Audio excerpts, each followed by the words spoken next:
Gặp Mạnh không?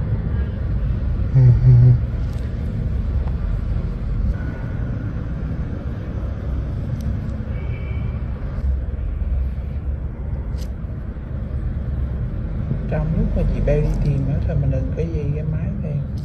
Cứ tới khi chị Beo đưa có con một bắt đầu nạt con một, đó là mình di cái máy xuống. Có là khi cho nhỏ là cho nhỏ vừa thôi, đừng có nhỏ quá. Nhỏ vừa vừa để đi tìm.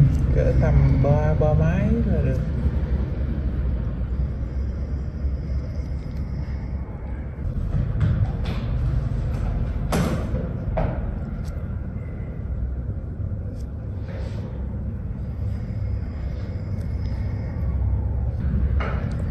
Hướng cái miệng là mình quay từ hướng đi xuống là đẹp. Đừng có quay cái hướng luôn á. Đẹp. Đẹp dễ sợ luôn. Thời gian đó quay cho rung. Mất tập trung.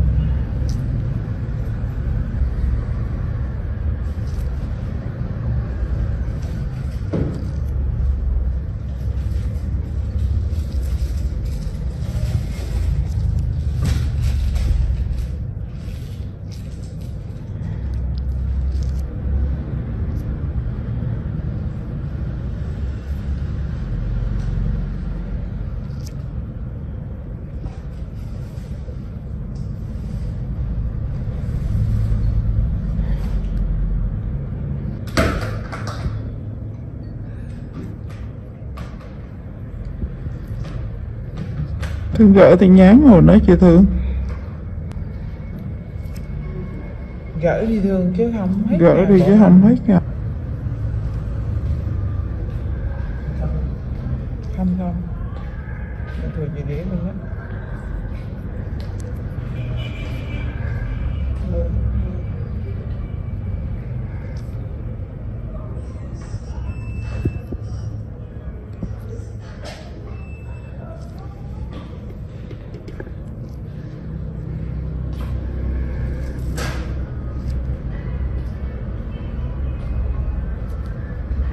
Ví dụ là chị Beo á, chị giật da đồ quá là kiến núa là chị Beo phải giữ da lại.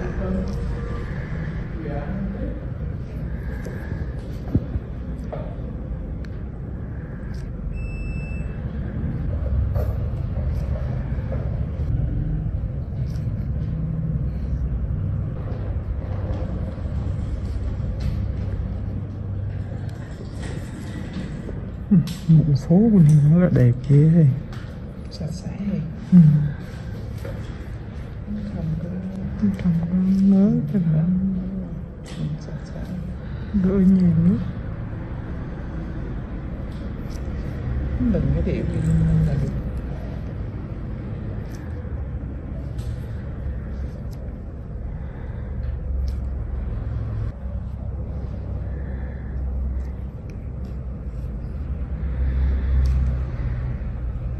Ví dụ như chị Beo mà chị đi nhanh.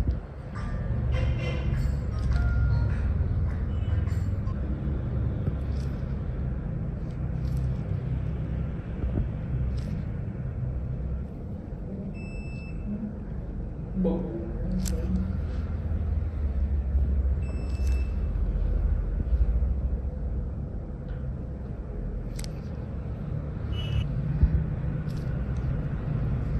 thì hơn nữa là sẽ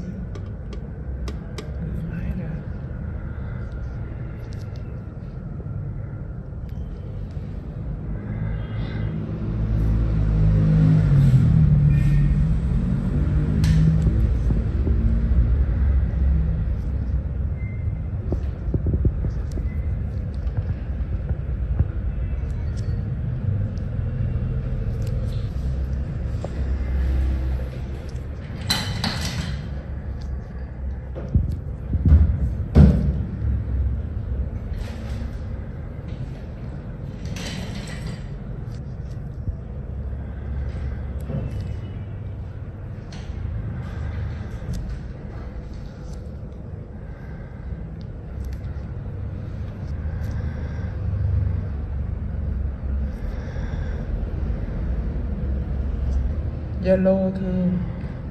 Một phải điện thoại đây không? Màu hồng á, Bên gì Thiên Kim chứ? Thiên Kim hay là cô Kim bấn mực gì đó thương cua thử.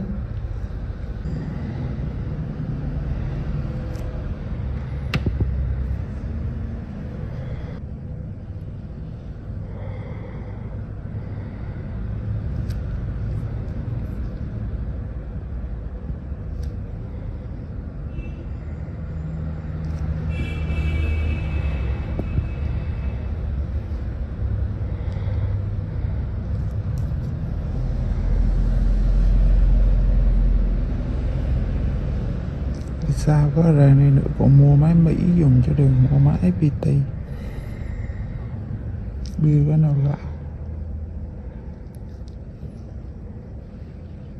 Nhưng mà FPT cái tháng lại mát rồi, mà FPT nó mát lắm. Mỹ hết. Mua máy mua cũ.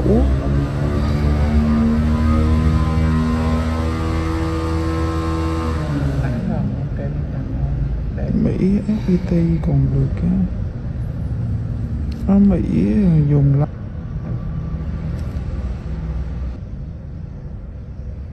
Ông Phú mình bắt mày cho ổng trừ đỡ là một hồi xưa thở nha ri được trừ ri rồi một hồi nắng vậy ta,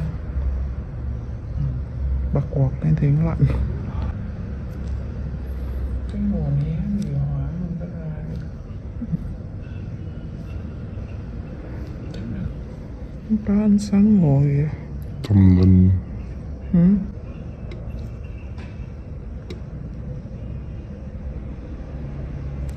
Tri với hầu cậu lớn với cậu giác bù rồi. Cái mình nhớ cái trạm mình đi lên PT nữa không? Mỗi lần gặp bác là cậu giác một con. Mấy đứa biết cái thà chuẩn bị gần cưới hết. Tôi kêu đứa con đi cưới chưa? Mà hắn dạng có hợp đồng trước rồi không được.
Phú mình đau, hắn chịu, hắn rất là đau, giờ hắn bị đau nha, được cái chịu khó. Nhưng mà hắn chịu khó. Cái thằng khớp mà đau như thế ai đi lòn. Phú mình được cái chịu khó nha.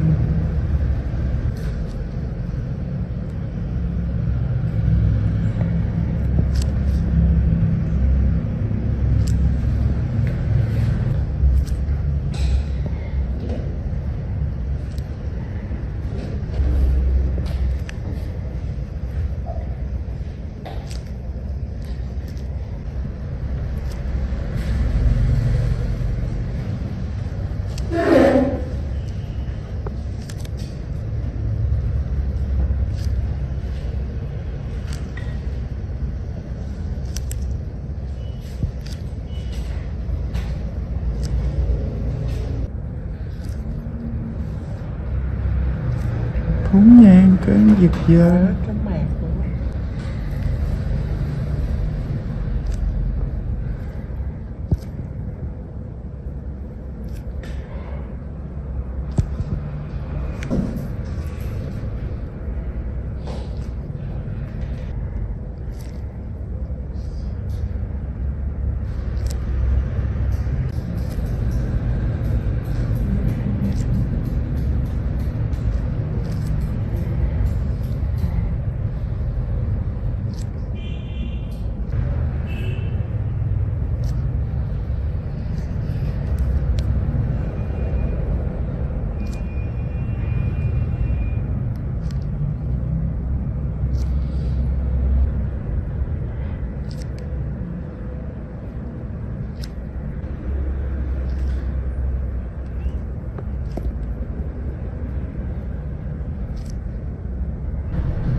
xíu nè.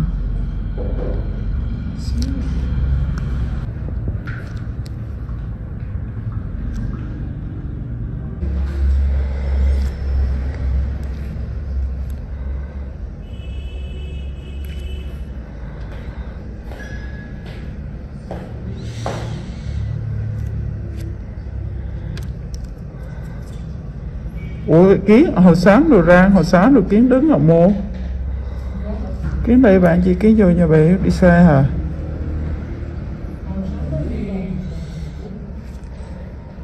Ủa ta là giờ đi về trễ quá, ta đâu có gì nhờ. Cái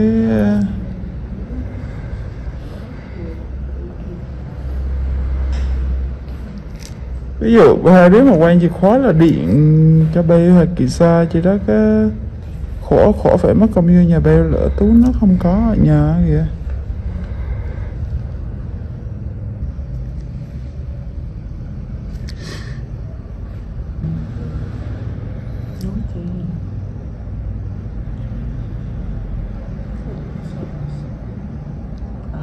Cho chị mượn đi, kệ rút ra.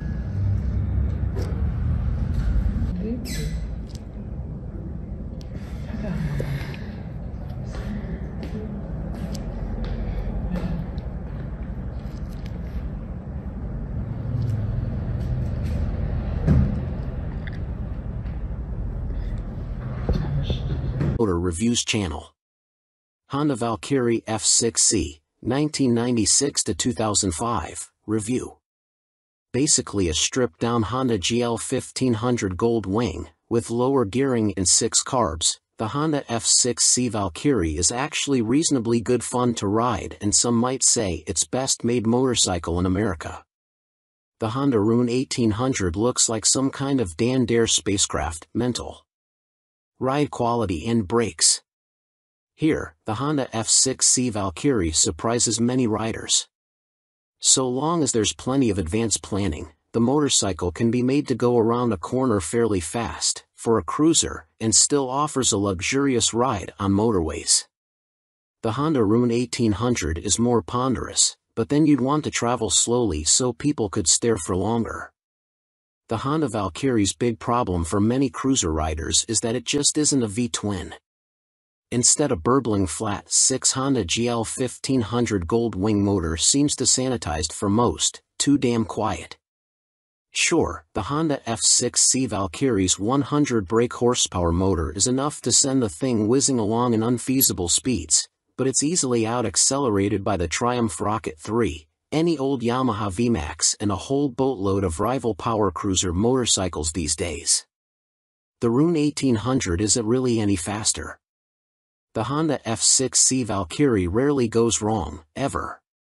It is a beautifully made motorcycle, with lavish chrome, thick paintwork and an engine that can cover 100,000 miles with basic oil/filter changes.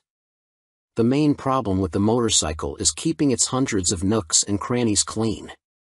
Double that cleaning time on the Honda Rune 1800. Our Honda Valkyrie FC6 owners' reviews show a very reliable bike, which is the norm for Hondas. For most of its life it was available as a personal import from the USA, and there aren't that many around, which keeps resale values high.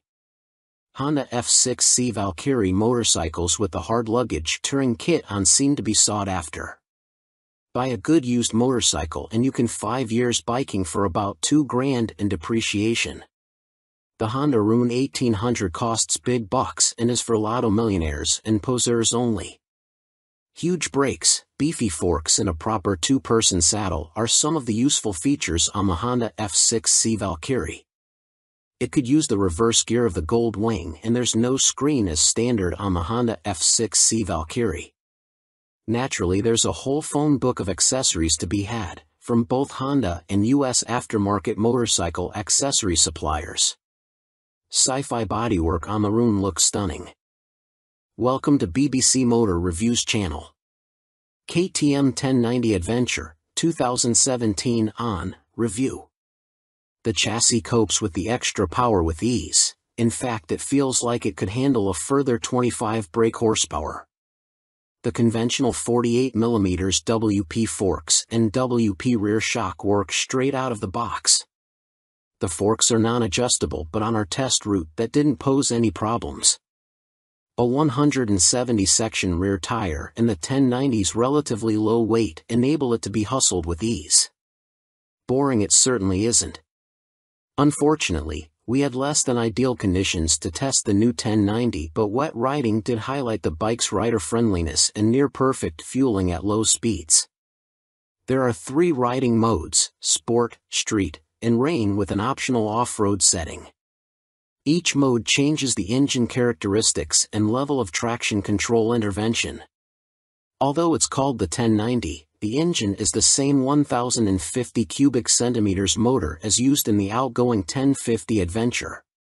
In the old model, KTM restricted it to 95 brake horsepower, but they've unleashed an extra 30 brake horsepower for the 1090, pushing peak power to 125 brake horsepower and torque to 80.4 ft-lb.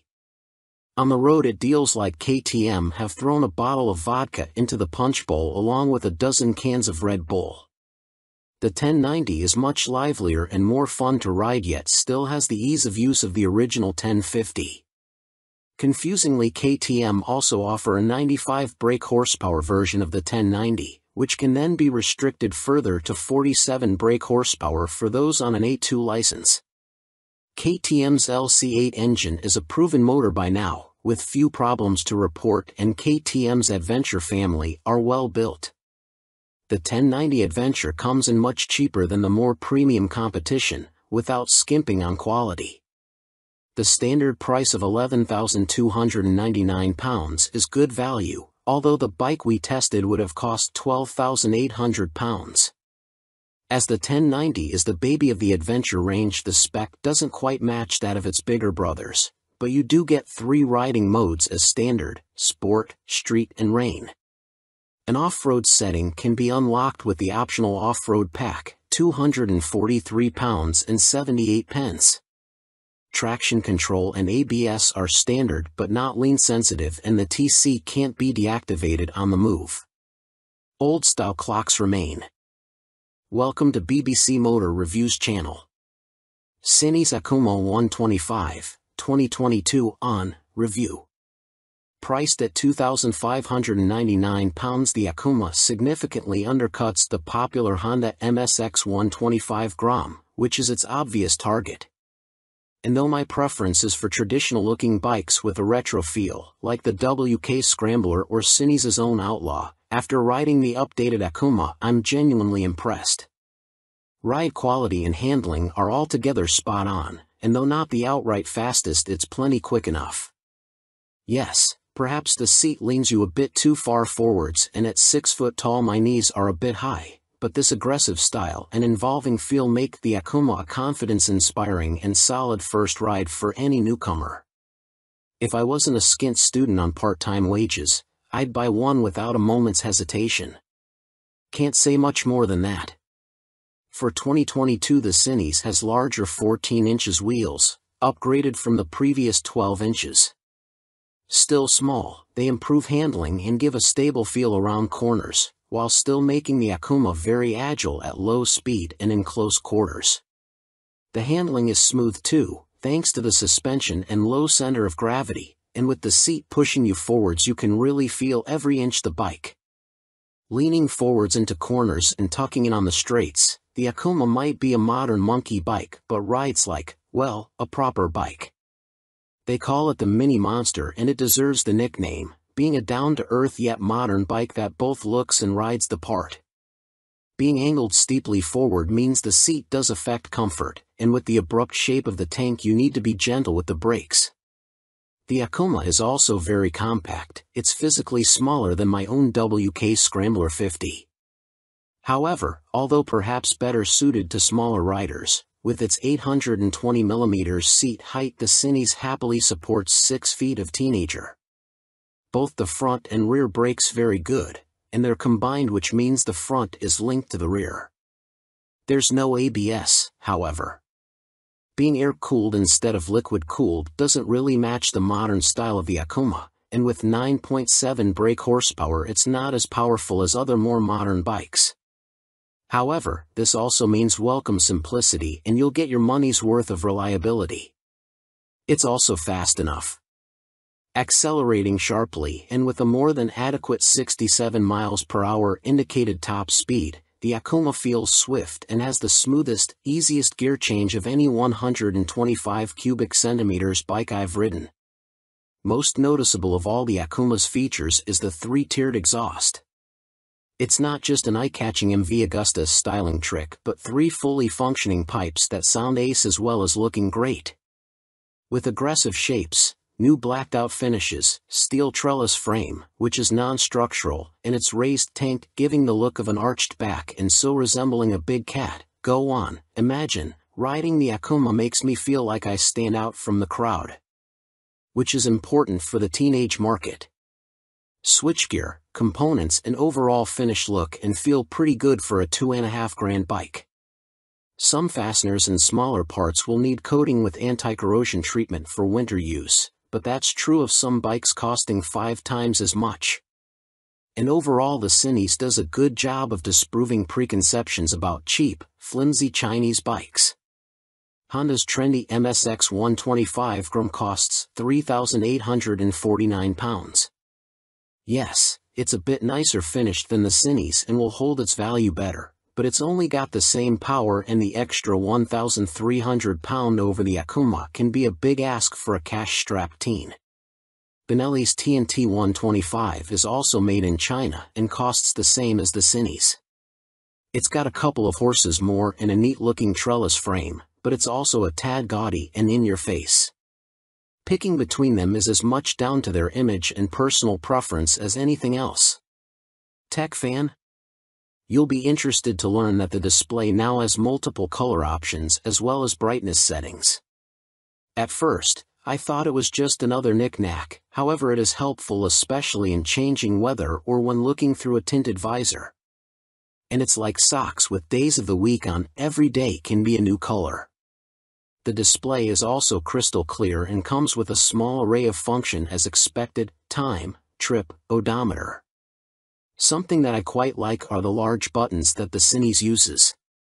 None of this tapping the wrong control malarkey, just big simple buttons, easy as you like. 2019, Cinis Akuma launched late in the year as a 2020 model. Modern monkey bike with air-cooled 4-stroke single and 12-inch wheels. 2022, upgraded with larger wheels, jazzy new clocks, plus more refined styling and colors. Replacing the stock bike's KYB suspension, the SP features Gen 2 Öhlins semi-active suspension, NIX30 SV forks and a TTX36 SV shock, which automatically controls the damping levels while leaving spring preload manually adjustable.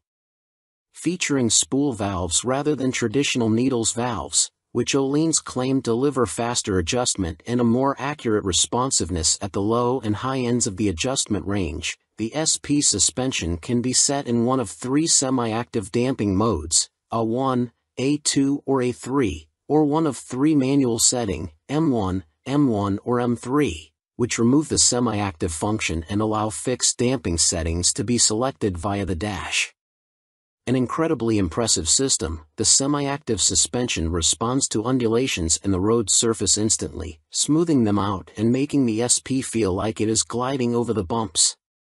Harsh ones still give you a kick, but unlike on a conventional system, the semi-active damping instantly recovers and keeps the MT nicely composed, a feature that reduces its tendency to shake its head when exiting bends under hard acceleration.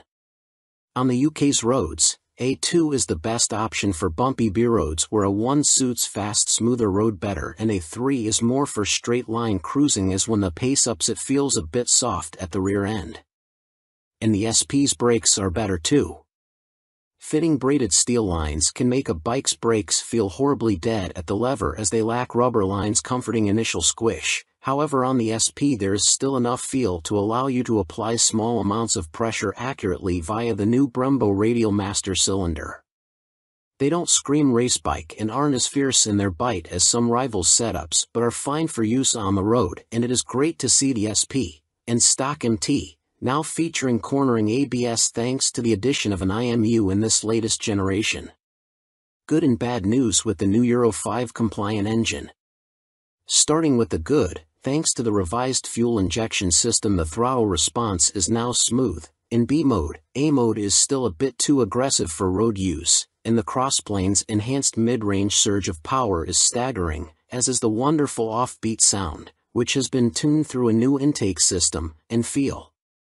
But despite lengthening its gearing, the MT remains a noticeably thirsty bike and recorded 41 miles per gallon on our test ride, which is what Yamaha claim but still equates to a range of just 155 miles until the 17-liter tank is empty. If you opt for the SP, alongside the Öhlins suspension you gain braided steel brake lines as standard as well as a 3-piece belly cowl, black bars and levers and a stitched seat. Unlike the stock bike, which comes in 3 color options, cyan, blue and black, the SP is only available in Icon Performance, and it also features a polished metal finish on its swing arm where the stock bike has a black painted one.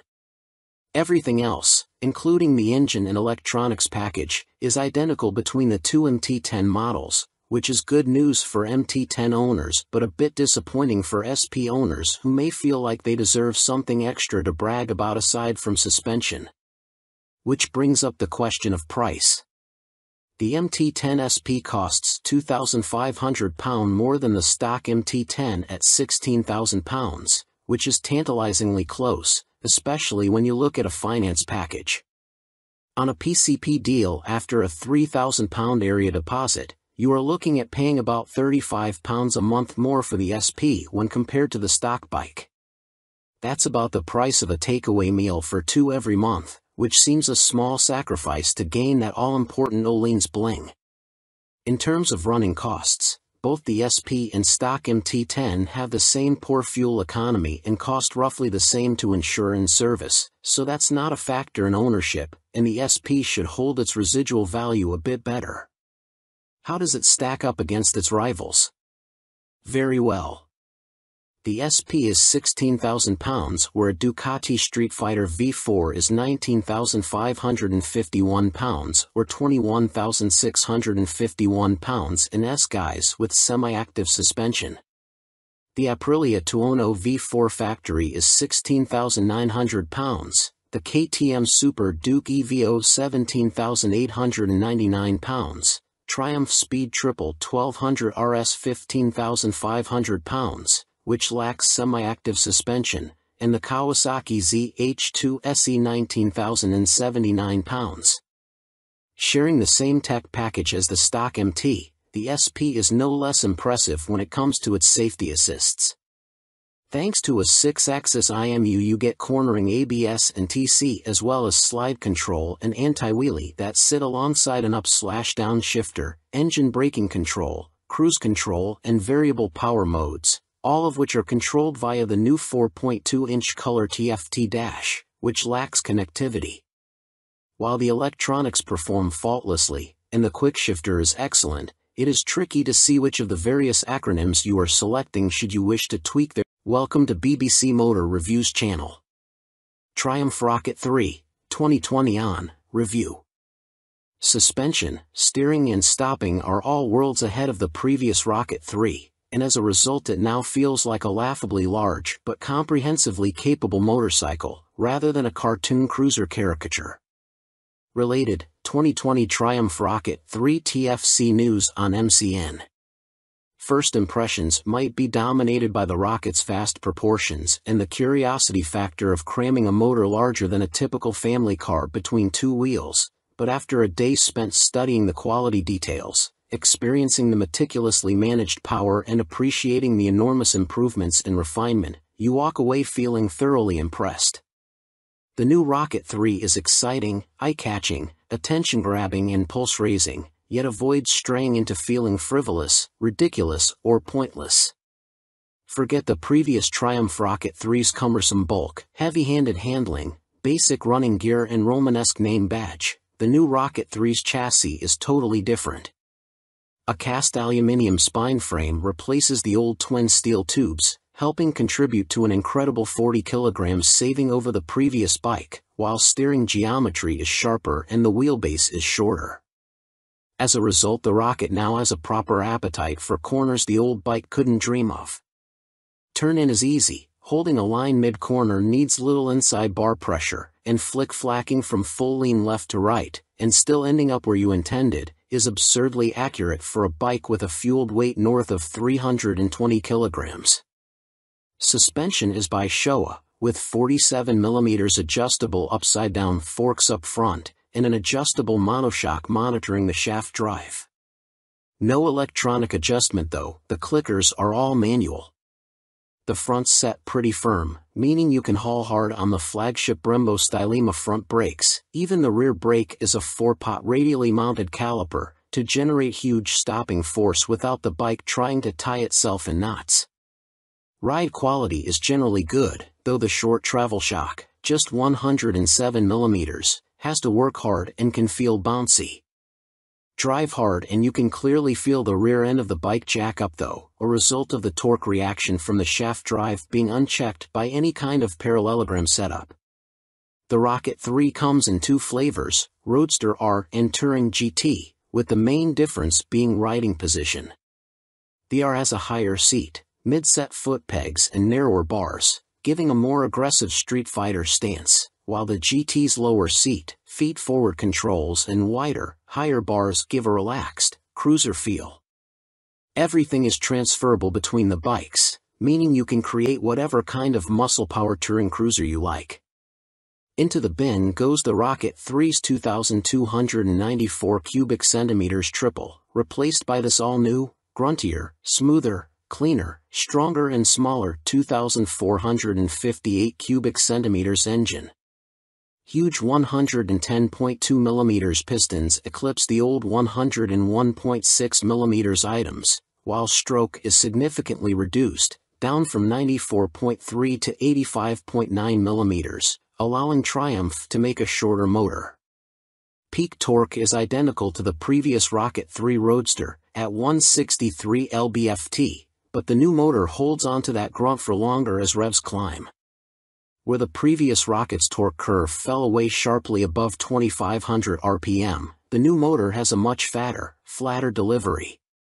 As a result, headline power is up to 165 brake horsepower.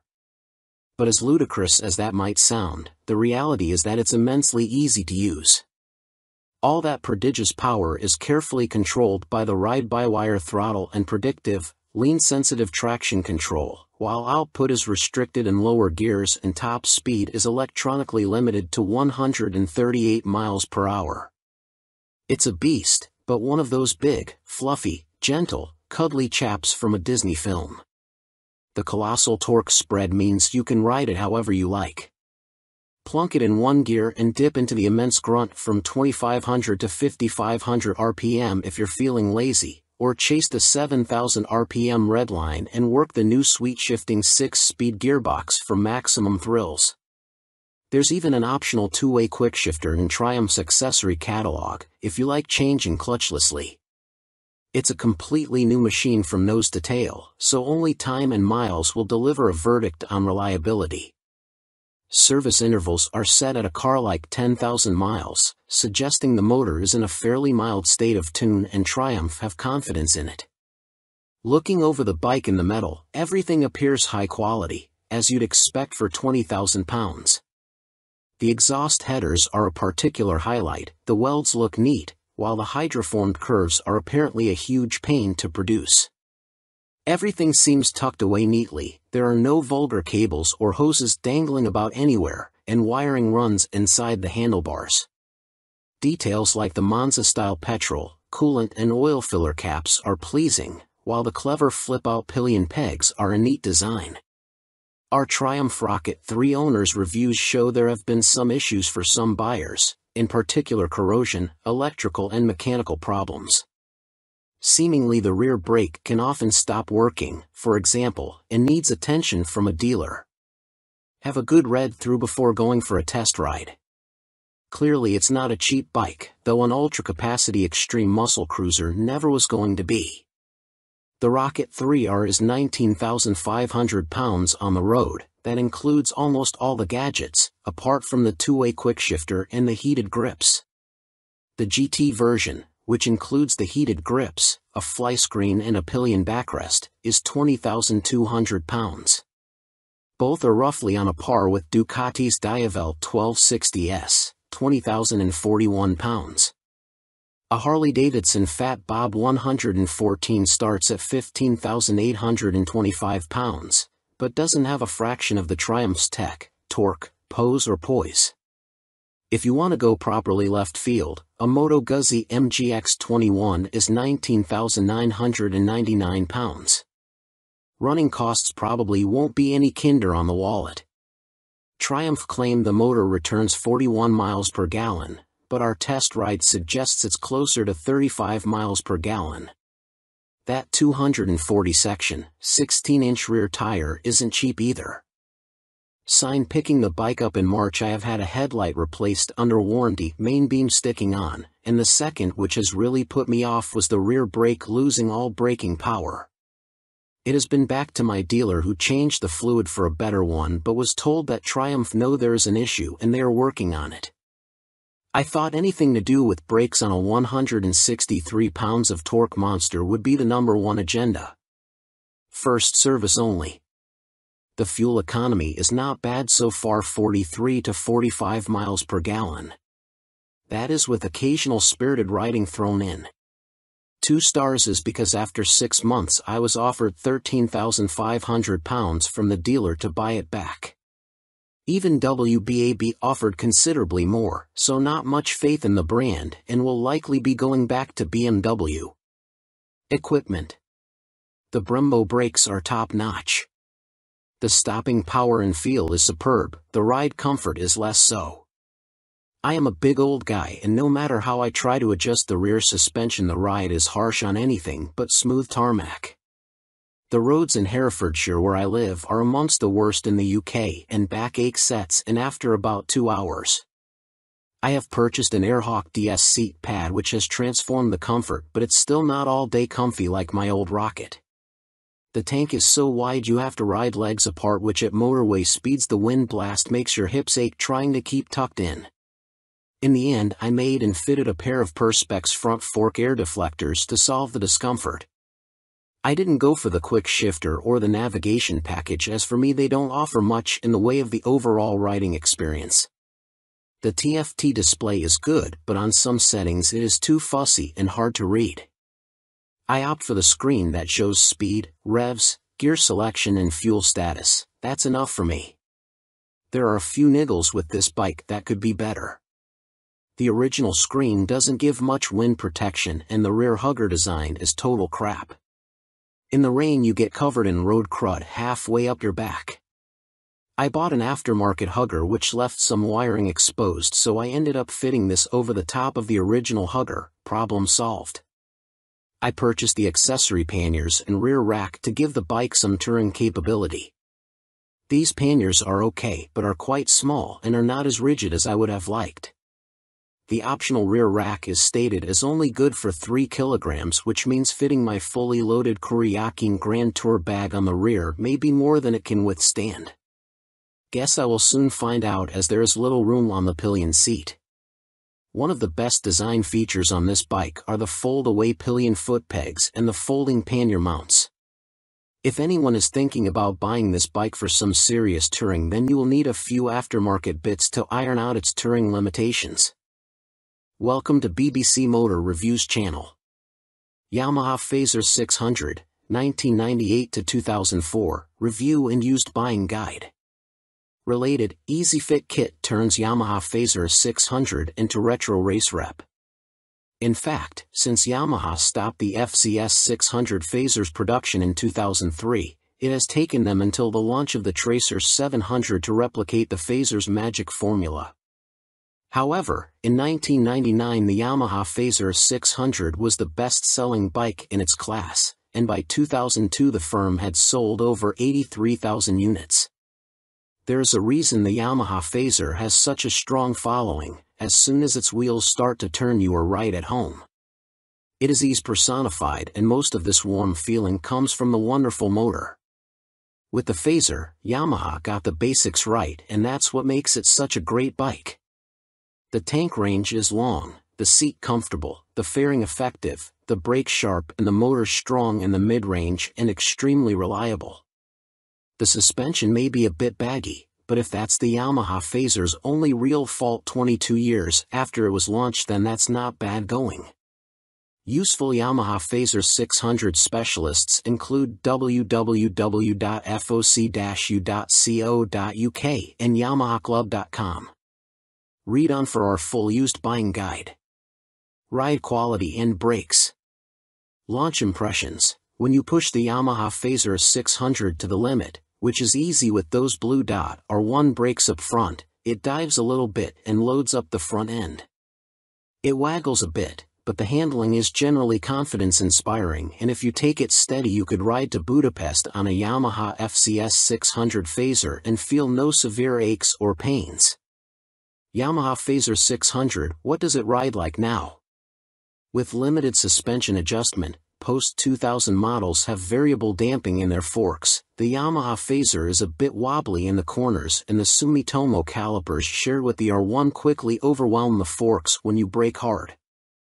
But where on some bikes this is an annoyance, on the Phaser it makes you giggle and adds to the amusement factor. There's just under 100 brake horsepower in the Yamaha FCS 600 Phaser's detuned Thundercat 600 cubic centimeters, 4-cylinder engine, and that's plenty for backroad fun, as well as motorway commuting if needs be. The Yamaha FCS 600 Phaser delivers its power in a wide spread, and the 6-speed gearbox is there if you feel like playing tag with sports bikes. Yamaha Phaser 600, what's the drivetrain like now? The inline-4 is beautifully smooth and has that lovely mid-range pull you get with an old long-stroke unit. It's not revvy or buzzy like the FC6's engine, it's just silky smooth and full of drive. The gearbox may be showing its age, the linkage is notoriously sloppy when worn, but it clunks into gear with a reassuringly solid feel, and the bike is more than happy to break the national speed limit when asked. The Yamaha Phaser is a fairly well-made motorcycle, and except for the black painted downpipes rotting away, or the brake calipers seizing up, the Yamaha Phaser doesn't suffer big problems. It can rack up very high miles with regular servicing. Apart from its thirst for fuel, it would make a great dispatcher's motorcycle.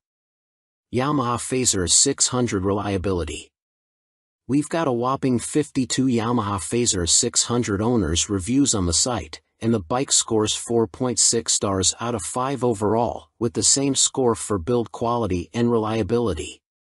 This is an incredibly high score, meaning it's safe to say you can depend on the Phaser 600. Minor issues include the Phaser lacking more modern equipment such as more electronics, but this is an old bike now. You can't expect the world. Its value more than matches its spec. Yamaha Phaser 600 common problems. Early ignition barrels aren't very strong. Check it works smoothly and that the ignition key works the fuel cap and seat lock.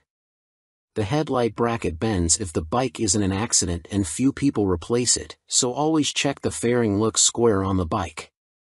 The steel swing arm can trap water and rot around the chain adjusters, so inspect this area well for any obvious rust damage. The Phaser has a 110/70 front tire, and as a result tire choice is limited. You can fit a 120/70, but this can interfere with the mudguard. Yamaha Phaser 600, a mechanic's take. By Chris Spinks, Chief Instructor, Metropolis Training School. The key factor when buying a used FCS 600 Phaser is seeing if it goes into second gear. First gear on the Phaser is quite short, and the jump to second puts a lot of strain on the gearbox. This can cause the second gear selector fork to bend, and that leads to a really stiff change and eventually a broken gearbox. On a cheap bike such as a used Phaser, that can write the bike off as replacing it is not economically viable, as a complete gasket kit costs £500. That said, when I destroyed my Phaser's gearbox on a track day, I bought a new motor for £400, and swapping them over was fairly simple. The sprocket retaining nut is a classic Phaser fault and well documented. The nut comes loose, the sprocket slides off the shaft and then sits on the threaded part of the output shaft. People think the clutch is gone and rev the motor, which causes the sprocket to strip all the threads off the shaft. You can slide the sprocket back on and spot weld it in place, but you need to be careful not to overheat the seals. As long as you fit the nut correctly using the locking washer, you should be fine, although Yamaha did release a deeper threaded nut and this sorts the issue. The lights on the phaser are poor, but on the 1998-9 model the bulb vibrates and creates a white powder that fills up the lenses. This is impossible to remove and makes the light even worse. Some owners changed the lume to convert the phaser to twin headlights, which is very easy, but you need to tilt the main beam down or it will fail an MOT. After 15,000 miles the shock will be duff. I'd recommend getting the forks rebuilt and buying an aftermarket shock. Don't be tempted to go for a stiff fork springs. I've found softer ones works better. When it comes to the finish, the paint likes to flake off from the engine's fins, so don't jet wash the engine, and check the downpipes. The motor is totally bulletproof, but the cam chain tensioner can need changing and it is a nightmare to get to. At the end of the day, a well-looked-after phaser is a brilliant buy and totally reliable. At the training school we would see them cover over 65,000 trouble-free miles with only oil changes. Extrema Makeover, Aprilia put the RS660 on a diet for a limited edition focused model. Alongside the surprise launch of their 2023 BX450, Bimota have shed more light on supercharged Tessie Tourer currently in development. Now officially called the Terra, we first caught glimpse of the bike as a basic design sketch at the 2021 EICMA show, with a spokesperson for the Rimini firm later confirming to MCN that it would be powered by the 4-cylinder motor found in Kawasaki's Ninja H2SX range. Never before have Bimota been present in this market segment, Bimota COO, Pierluigi Marconi, said in a statement. No one has this much fun and function in one package. The Terra is an attention grabber that will act like a halo for Bimota by attracting further consumer attention to our impressive vehicle lineup, he continued. Although details remain scarce, Bimota have gone into some depth on the new steering system, which sits diagonally between a front subframe and the front wheel. There are no front forks like a conventional motorcycle, which should aid front-end stability and the ability to trail brake into a corner. This is because braking forces are kept away from the front suspension, leaving it free to deal with bumps in the road. These systems can reduce front-end feel though. Until now, Tessies were only made for the sports segment. Marconi told MCN at EICMA 2021, "We'd like to put the Tessie name to adventurers, tourers, and bikes like that. Our philosophy is to have two lines of bikes," he added. One is the Tessie line and one is for more traditional models. We like to follow the two concepts, because although a Tessie chassis has a lot of advantages, for some riders it is still too much of a novelty. Alongside the funny front end, Bimota have also confirmed that the Terra will receive semi-active suspension developed in partnership with Marzocchi. The ride height can also be adjusted either manually or electronically by 30 mm. Also expect to find 5-spoke forged alloy wheels too, which should help to keep unsprung mass down. It went from first sketch to full-size model in few months using computer-aided design, Marconi continued. You ride some bikes because you have to, but you ride these Bimota because you want to. Terra will appeal to enthusiasts of all ages because the design draws you in, and the performance keeps you there. Superior performance. Brough Step Up Aston Martin partnership with more powerful AMB 001 Pro. Luxury boutique brand Brough Superior have once again teamed up with supercar experts Aston Martin to create yet another outrageous, limited-run track day machine. The AMB 001 Pro made its debut at the EICMA trade show in Milan and follows in the footsteps of the first-generation €98,000 AMB 001, which entered the public consciousness back in autumn 2019 and has since sold out. The standard track-only 001 features a turbocharged 997 cubic centimeters liquid-cooled V-twin engine that sits as a stressed member in the chassis. The 175 kilograms, dry, Pro uses a CNC machined version of this unit as a stressed member with a claimed 25% increase in power to 221.9 brake horsepower. There's also carbon fiber bodywork said to be inspired by Aston Martin's 1,000 brake horsepower Cosworth-built 6.5-liter V12 Valkyrie AMR Pro hypercar.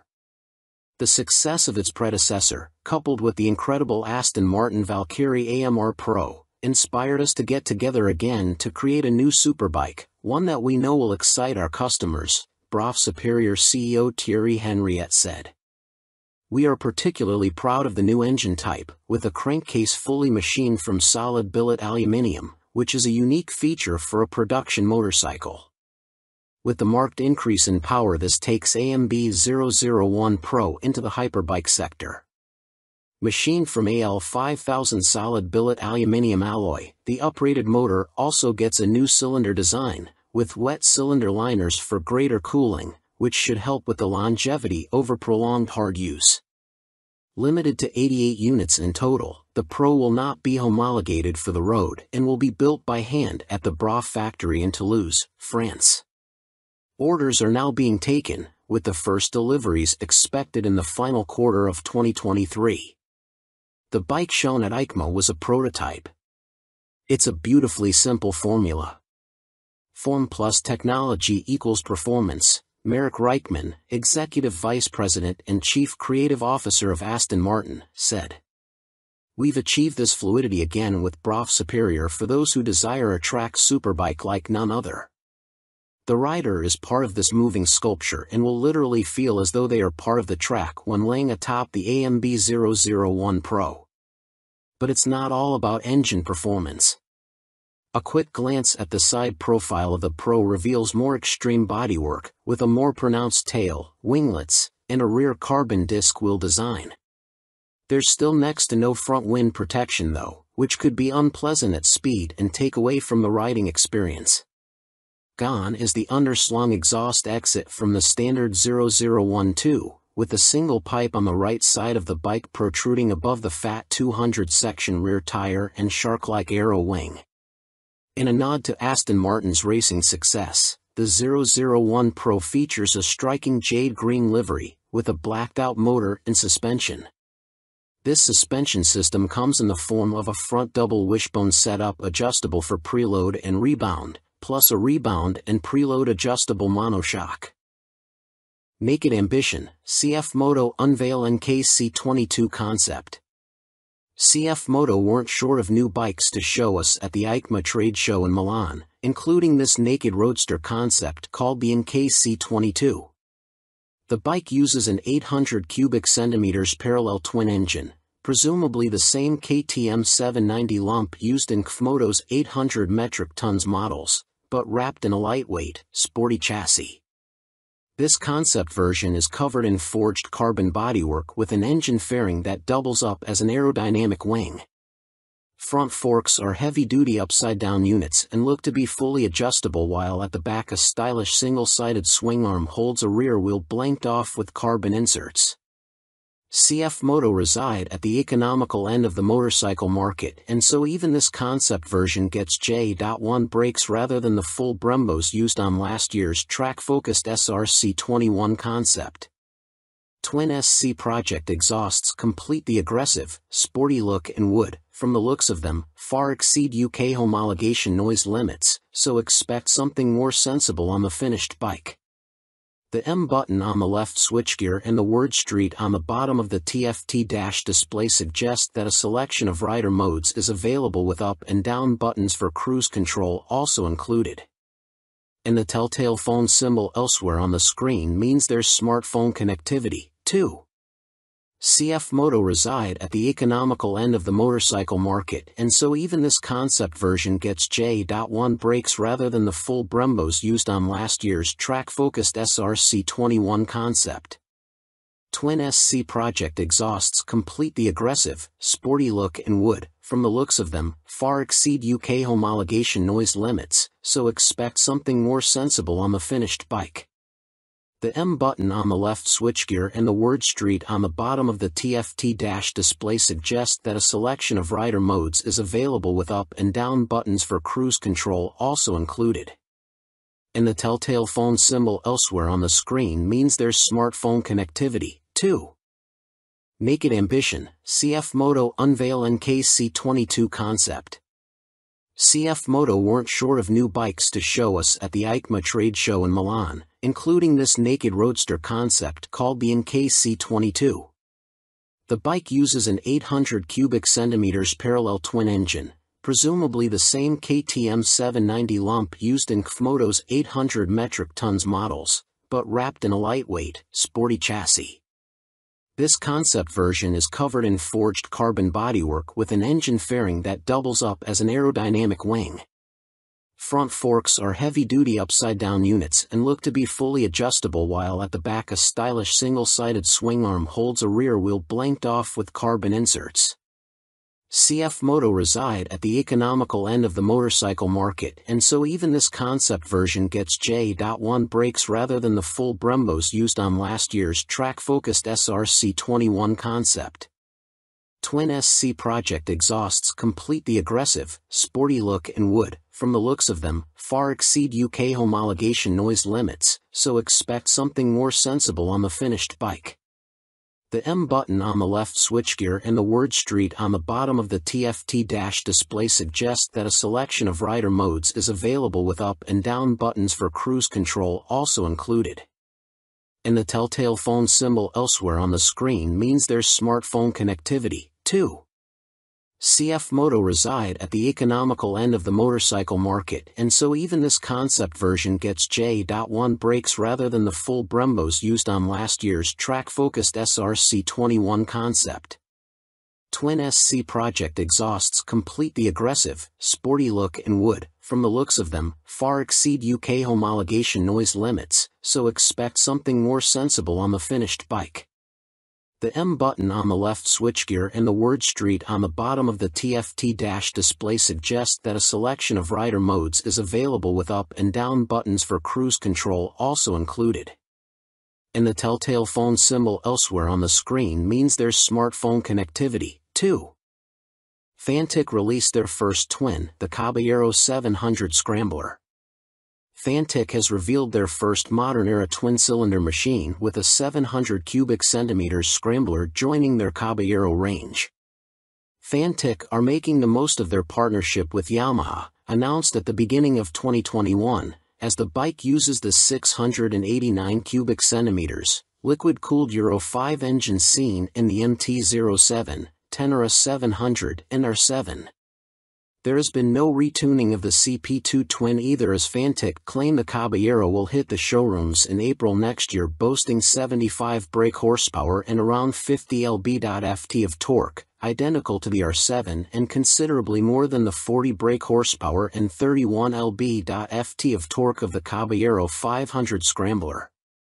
Elsewhere, the 700 sports the same 19 inches front and 17 inches rear, aluminium, spoked wheels as its small-capacity sibling. The engine sits in a single backbone-style frame made from CRMO steel attached to an aluminium swing arm, giving it a wheelbase of 1,460 mm, 35 mm longer than the 500 version. One of the most immediately obvious differences between the two capacity scramblers is the exhaust system. The new 2-into-1-into-2 setup runs under the engine, over the swing arm to exit in roughly the same position. Both machines have a seat height of around 830 mm. Connecting frame to wheel will be a 45 mm upside-down fork made by VRM Marzocchi. The Italian manufacturer also supplies the rear monoshock with preload adjustment. Brembo is the manufacturer of choice for the calipers, with a 4-piston unit gripping the 330 mm front disc and a 2-piston, 245 mm setup on the rear. In another first for Fantic, cornering ABS will be standard on the 700. The system will sense the bike's lean angle and fine-tune the braking response accordingly. Traction control also makes its debut to the Fantic lineup, with both rider aids and 3 rider modes: road, off-road and custom, manipulated via a 3.5 inches TFT display with Bluetooth connectivity. A 14-liter fuel tank may be a little on the small side, although the claimed 180 kilograms curb weight should prove competitive when it comes to commuting or a bit of backlane scratching. An expected price tag of around £9,000 may put some off, although stylish looks, proven engine and handling potential could tempt many. Stuart Prestige. By Stuart Prestige. All-weather rider with a penchant for long tours and hours in the saddle. You may also like. Honda released £30,000 limited edition McGuinness 100th TT Start Replica Fireblade SP. Who do you think you are, John McGuinness? Well, now you really can live out your TT fantasies, as Honda reveal they will build 30 examples of this CBR 1000RR Fireblade SP John McGuinness 100th TT Start Replica Edition in celebration of the road racing legend's phenomenal accomplishments on the island. The headline visual difference from the stock bike is the bold replica of the paint job John raced with for his 100th TT Start. But this is more than just a replica paint job, there's a whole host of other upgrades to add to the exclusivity. The stars align for me to be back on a Honda Fireblade for my 100th TT Start, says McGuinness. It's an awesome bike and has meant so much to me over my career. I'm proud of my connection with its place in TT history and of this, my replica. John McGuinness is the second most successful TT racer of all time, next to the late, great Joey Dunlop, and while revered as road racing legend, he has also had an exceptional short-circuit career, having raced in 24-hour world endurance races like the Bol d'Or and Le Mans, 500 cubic centimeters GPs, and the Daytona 200. He's a former British 250 cubic centimeters champion, has ridden in World Supersport and finished third in the 2009 British Superstock Championship. Making his TT debut in 1996, he won the Best Newcomer title in the 250 cubic centimeters class. 3 years later, he took his first win, the 250 cubic centimeters lightweight TT.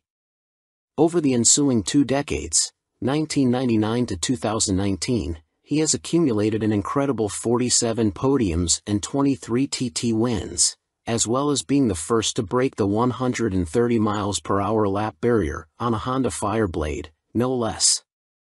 So, what do you get for your £30,000?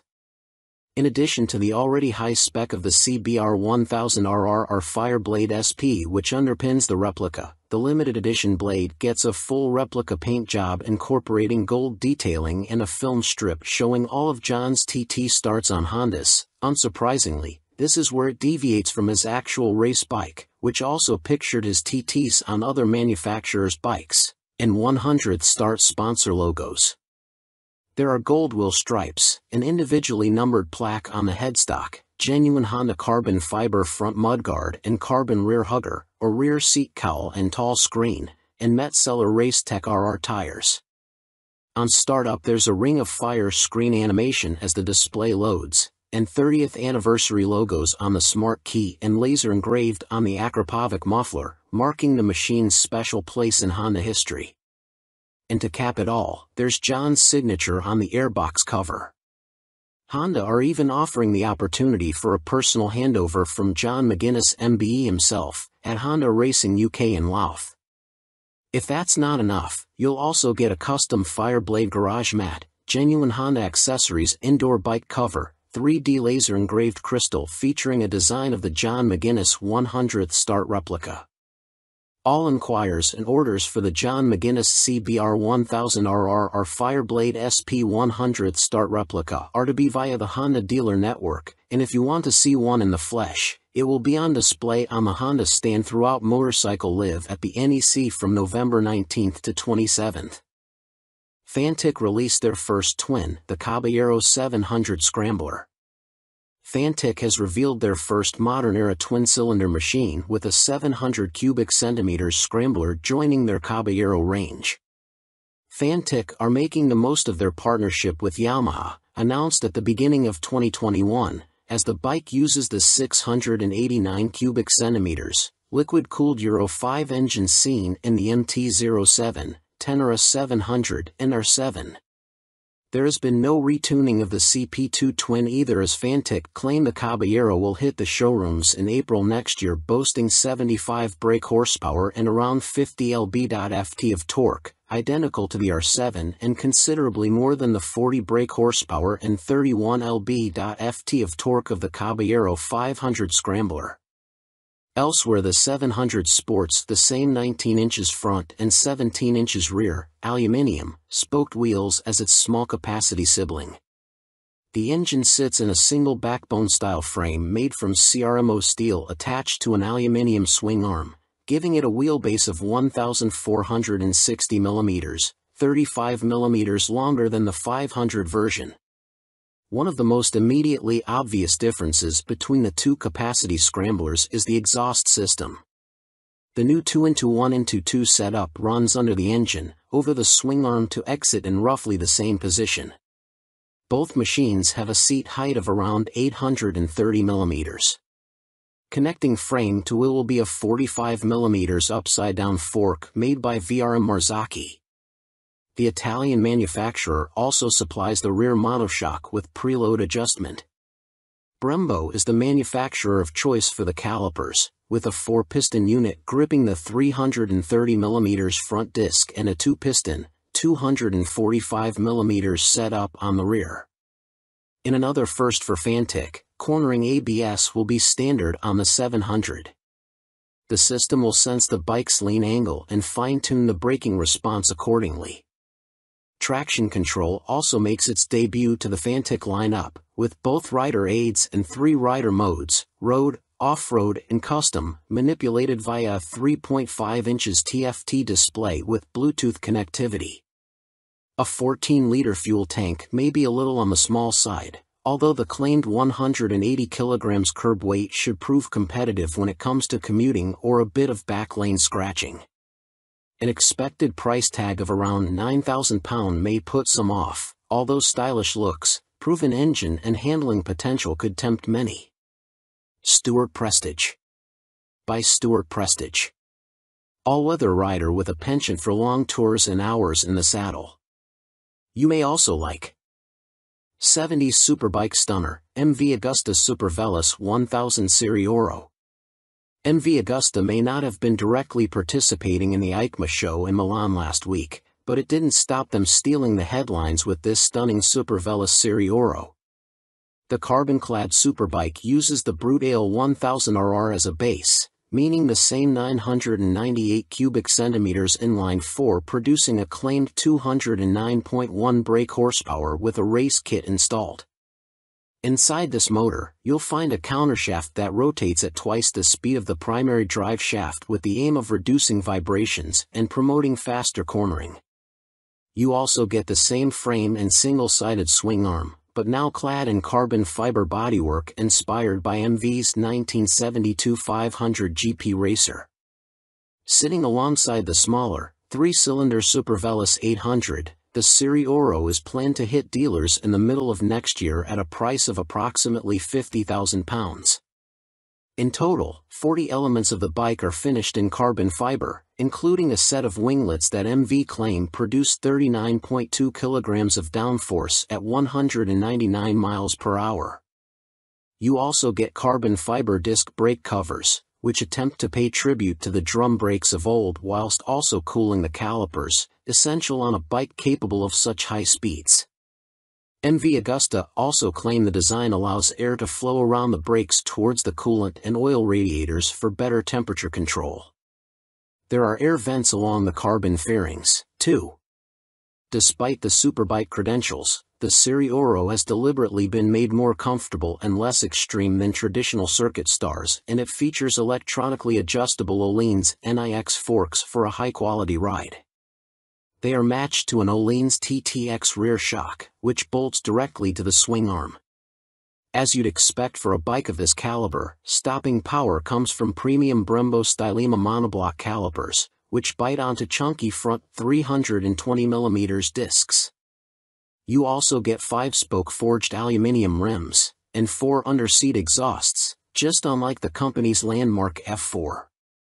In addition, there's a suite of lean-sensitive electronics, plus a 5.5 inches TFT color dash to control them, with the added option of mobile connectivity. Dan Sutherland. By Dan Sutherland. News editor, sports bike nut, and racing fan. You may also like. Vmoto range grows. Super Soco owners launch 3 new urban models at EICMA 2022. Electric scooter manufacturer Vmoto, parent company of Super Soco, have had a busy year, releasing 3 new models at EICMA, including the 125 cubic centimeters comparable e-bike, the Vmoto Soco Stash. The release of the production model comes just a year after the unveiling of the prototype, with the bike so named due to its multifunctional storage compartment, housed in the fuel tank, large enough for a full-face helmet or other accessories. At its heart is an electric motor producing an average 8 kilowatts with a peak of 15 kilowatts. This propels the Vmoto Stash to a top speed of 75 miles per hour when the boost is deployed. 68 miles per hour is on tap without the boost. A 72V removable battery provides the juice and can be charged using a fast charger in a conventional 3-pin plug in 3.5 hours. Charging without the fast charger will take between 5 and 6 hours. No range specifications have been released, but expect it to have the same 30-mile capacity of the Super Soco TS Street Hunter, which has the same top speed capability. A newly designed swing arm pivots off a solid, lightweight frame, driving a 17-inch rear wheel. A 17-incher is also fitted on the front, and ABS disc braking is standard. A relatively tall seat height of 830 mm awaits the rider, and the Stash has a curb weight of 143 kilograms. The company also unveiled their first dirt bike-style machine, which weighs in at just 84 kilograms. The machine comes in 2 models, the Vmoto On-R, which comes with road tires, or the OFFR, which is equipped with Nobla tires. The On-R/OFFR can be set up in either L1 configuration, comparable to a 50 cubic centimeters machine, or L3, which mimics a 125 cubic centimeters. In the L3 iteration, the bike can reach speeds topping 50 miles per hour, while the L1 configuration limits the top end to just under 30 miles per hour. Vmoto claim a range of up to 90 miles with recharge times taking 2 hours for the L1 configuration and 3 hours for the speedier L3. A die-cast aluminium frame cradles the 8 kilowatts motor, producing a claimed 190 feet per pound of instant torque. A swing arm with a single rear damper secures the belt-driven, rear-spoked wheel. No retail price has been provided. The Vmoto Soco F01 scooter is, technically speaking, not a new bike, as it was available as part of a commercial fleet, but now will be available to the general public, the company also announced at EICMA. The urban commuter will, like the On/OFFR models, will be available as an L1 or L3 configuration. A 2 kilowatts or 4 kilowatts, L1 and L3, motor will get the rider up to a maximum speed of 27 miles per hour for the L1 and 45 miles per hour for the L3 model. Vmoto claim a range of between 50 and 60 miles dependent upon the setup and riding style. The charging time of the removable battery is 3.5 hours with a fast charger using a domestic 3-pin plug, or 6 hours without the fast charger. Coming in at 110 kilograms with a seat height of 855 mm, the F01 should prove a popular choice for city transportation. The F01 will be available in white, light or dark blue, red and black.